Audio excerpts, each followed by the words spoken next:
Alright, so back when I was in high school, something like 20 years ago, there was a couple of Japanese exchange students in my school. Now, at the time, I didn't know a single word of Japanese, but I was interested in Japan and the culture, and I wanted to learn more. So naturally, we became friends. And one day I was chatting with one of them, and out of nowhere, he just casually mentions that his family lives in a mansion in Yokohama. And I was all like, wait, hold up, a mansion? Holy man, your family must be rich. He just shrugs and goes, nah, we're pretty average, middle class. So I'm just sitting there, my mind blown, insisting, but you live in a mansion. And he's all like, yeah? I mean, many Japanese people live in mansions. At this point, I'm convinced he's messing with me. So I went to another Japanese friend and I asked, is it true? Do a lot of Japanese people live in mansions? And he just nods and says, yeah, it's pretty common.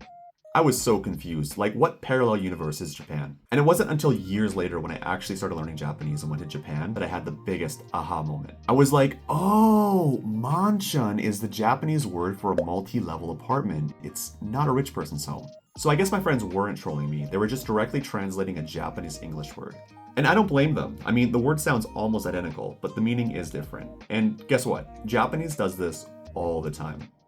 It's called Wasei-eigo, which means Japanese-made English. Essentially, they're just borrowed words from English, but Japan gave them new meanings and they don't quite match up with the originals. And another example is my personal favorite, konsento.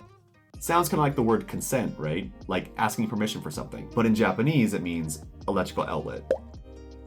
Which, I know, it's completely different, but it is what it is. Look, I don't know who Japan hired back in the day to import all these words, but what I do know is that they had no idea what they were doing. So let me know, what is the weirdest waseigo that you've come across? Let me know in the comments below.